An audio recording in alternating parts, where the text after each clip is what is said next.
I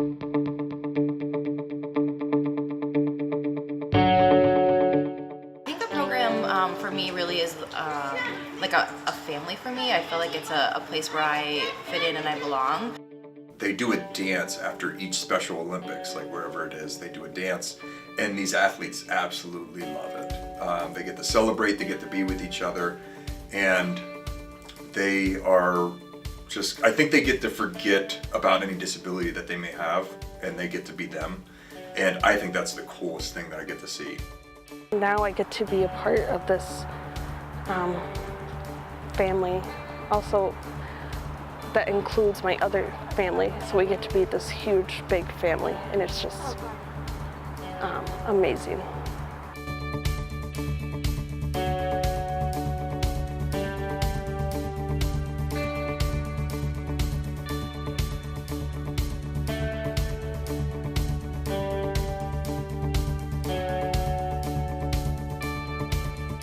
Get set, go!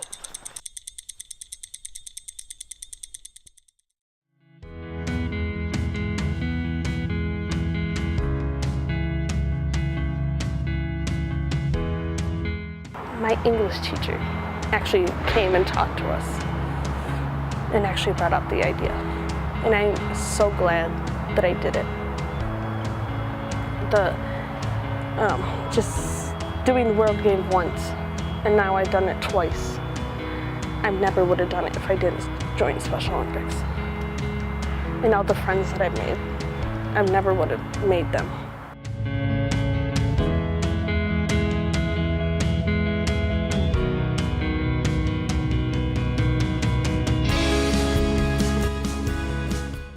Kinsey has come a really, really long way. When she first started participating, she was very, very shy and very much an introvert.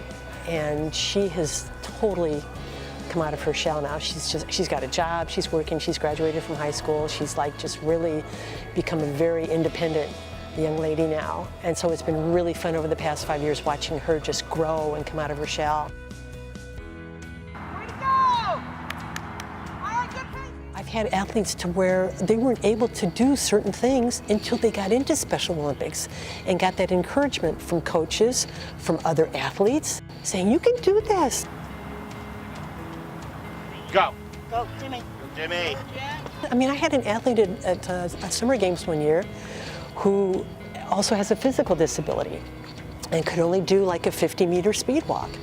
And we got to the state games that year and they weren't doing 50-meter speed walks. The speed walks were starting at 100-meter and going up. And I told her, I said, here's what we're gonna have to do. And she's like, I can't go that far, coach. I can't do 100 meters. And I said, Kelly, I've seen you at practice. I've seen you go farther than 50 meters. I know you can do 100 meters. And she did the 100 meters and took a silver medal. I had another athlete back in Washington, track and field, to where his parents showed up after practice one day to pick him up. And they go, oh my gosh, who's that kid on the back of the track running? I said, that's your son, Nick. Nick doesn't run. I said, that's your son, Nick. Watch him come around the curve. And this guy came around the curve and he was like Forrest Gump. We had to stop him, we had to chase him to stop him. He would not stop. And he excelled at the Summer Games that year. He was 16 years old. His parents didn't know he could run. It's stories like that that keep me coaching, that make me want to let parents know this is what your son or daughter can achieve through Special Olympics.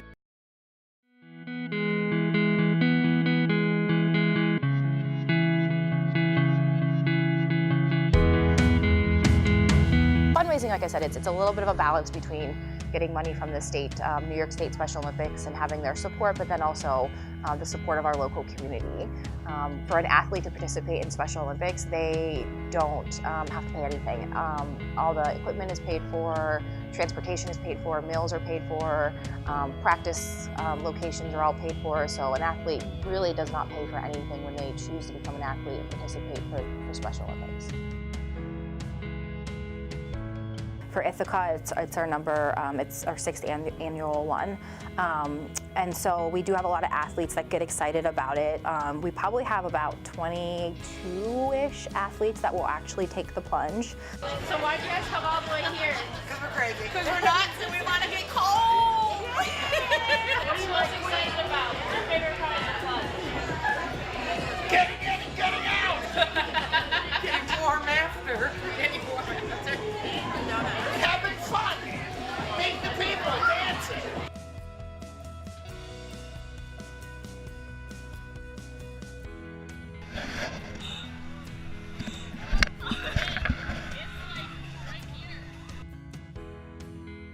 They enter into the water with law enforcement, and we try to choose a different athlete each year to carry the torch. And so far we've been able to do that. This year we have an athlete who does bowling and who does bocce, who's also going to carry the torch into the water.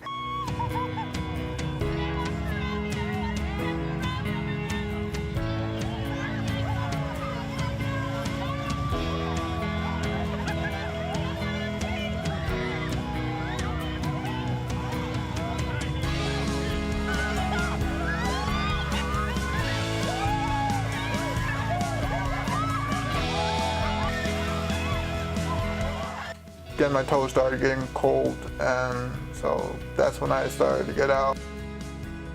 I was kind of nervous to do polar plunge this year, so I didn't really get out there as much as I would with getting sponsors. But next year, since I know I can do it, I'm definitely aiming to do a lot better with getting sponsors.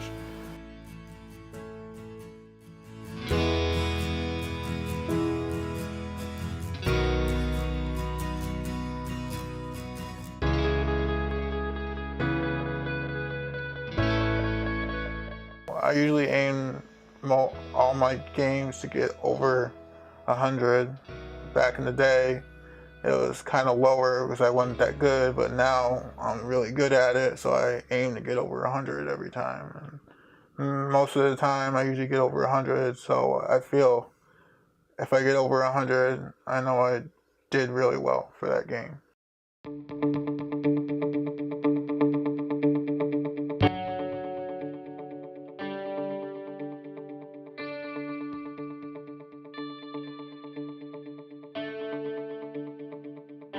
People that supported me at the end, when I was over there and when I'm over here, I just kept that in the back of my mind that I can't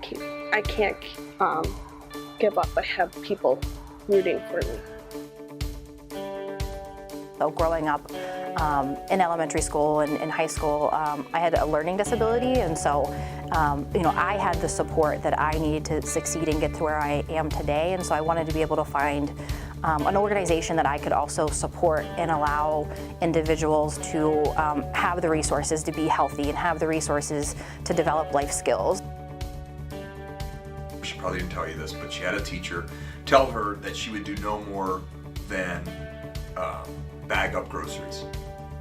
When Carly got her master's, I wanted to take the picture and I wanted her to send it to her teacher. And she wouldn't do it, and I get why, and that was probably the adult thing to do.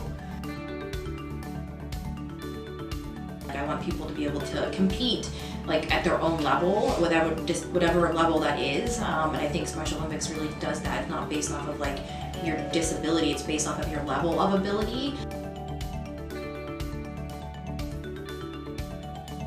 It is kind of like a sports team where you have those connections, but it goes beyond that for a lot of people. I think it's beyond what the sports are. I think the sports are a cool aspect to what we do with Special Olympics, but not being regionalized, not having a headquarters and things like that, we actually get to kind of do our own thing, and that's we don't have to adhere to all of the things that these big organizations do. We can kind of do our own little things too, and kind of act as our own little family, we're kind of just our little bubble here in Ithaca.